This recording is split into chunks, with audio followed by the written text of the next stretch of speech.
दोस्तों कहा जाता है ना कि चले थे दूसरे का घर उजाड़ने, खुद का घर उजड़ गया। चले थे दूसरे का तख्ता पलट करने के लिए, करे थे दूसरे की रिजीम चेंज करने की बात, लेकिन अभी खुद की रिजीम चेंज होने की बात हो रही है।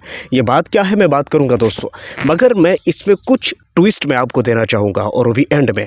सबसे पहले आप ये देख लीजिए कि पूरे अमेरिका का शहर आपके मोबाइल स्क्रीन पर है।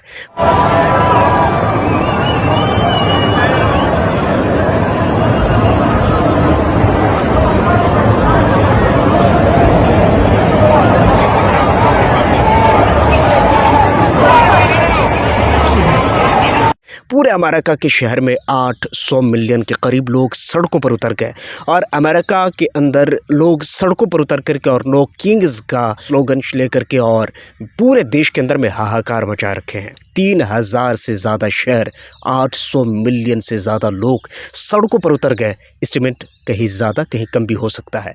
इस वक्त पूरे के पूरे अमेरिका के अंदर में नो किंग्स का नारा लग रहा है। हर तरफ लोग no kings, no kings, no kings. देखिए तो सही, कुछ वीडियोस, कुछ तस्वीरें मैं आपको दिखाना चाहूँगा। ये विशाल सा दिखने वाला ये कुछ और नहीं है बल्कि ये प्रोटेस्ट का तरीका है। कहते हैं ट्रम्प्स मस्ट गो नो, कहते हैं जाओ तुम्हारी कोई ज़रूरत नहीं है, तुम क्यों कर रहे हो अमेरिका को सत्यानाश। यहीं पर बात ख़त्म नहीं होती। No ice, no wars, no lifes, no kings. ये है अमेरिका के लोगों का स्लोगन्स। सोचिए दोस्तों कि पूरी दुनिया के लोग आज सड़कों पर है। 800 मिलियन से ज़्यादा लोग सड़कों पर है। अमेरिका और इजराइल के हुकूमत और उनके रजीम के ख़िलाफ़ लड़ रहे हैं। यहाँ दूसरों के रजीम चेंज होने की बात हो रही थी। ईरान का रजीम चेंज करने का ख्वाब देखने वाला आज खुद उनका ही तख्ता पलट होने की बात होने लग रहा है।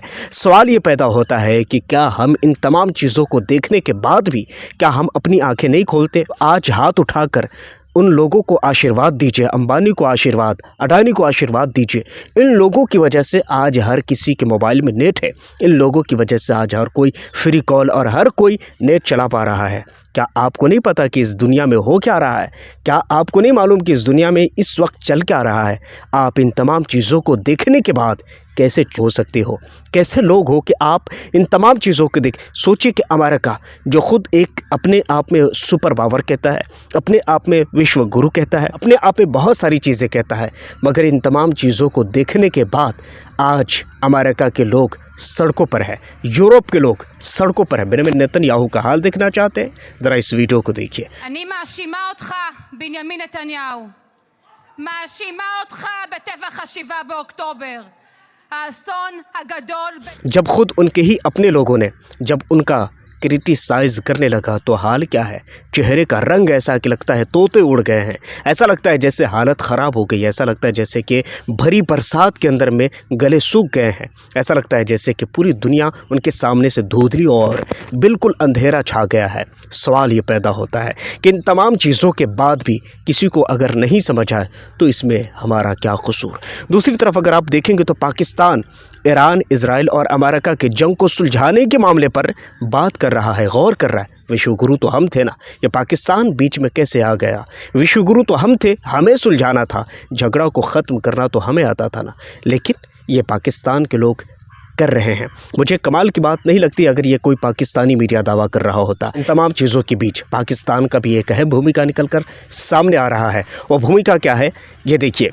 डोनाल्ड ट्रंप ने रिपोस्ट की पाकिस्तानी विदेश मंत्री इशाक डार की पोस्ट। कहते हैं इशाक डार ने लिखा था हॉर्मुज़ से हमारे 20 जहाज़ छोड़ेगा ईरान। सोचिए, विश्वगुरु तो हम थे ना।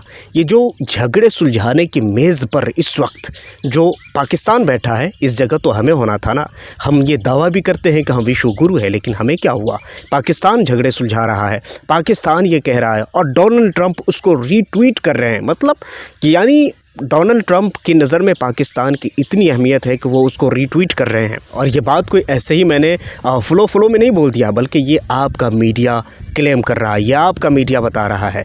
ये कोई और मीडिया नहीं बता रहा है, ये आपका मीडिया बता रहा है कि पाकिस्तान इस वक्त बातचीत की मेज़ पर बैठा है और पाकिस्तान कई बार क्लेम कर रहा है कि हम बातचीत को सुलझाएंगे, बल्कि यही नहीं बल्कि ट्रंप की भी इस पर सहमति है। लेकिन इस वक्त बेचारे ट्रंप खुद ही फंसे पड़े हैं।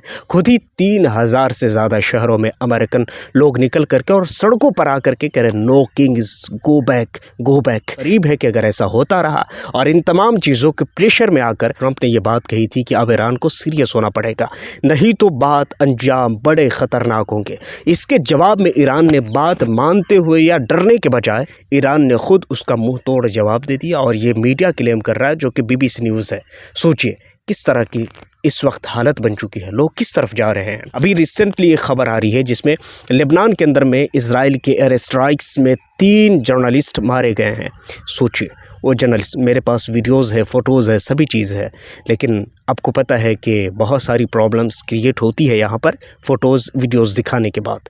इन तमाम चीज़ों को देखने के लिए ना आप द फीड आउट के जो ऑफिशियल अकाउंट है, एक्स अकाउंट है, वहाँ पर आप जाइए, वहाँ पर आपको बहुत सारी चीज़ें मिलेंगी दोस्तों।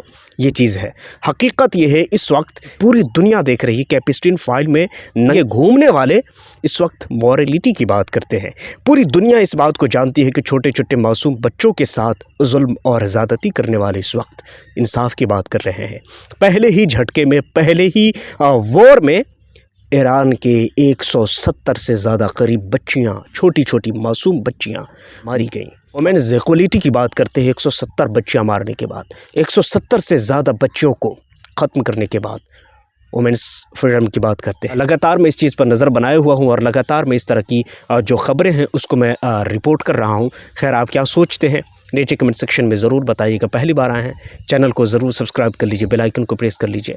अपना बहुत सारा ख्याल रखिए। मिलता हूँ किसी और वीडियो टॉपिक के साथ, जब तक के लिए थैंक यू फॉर वॉचिंग।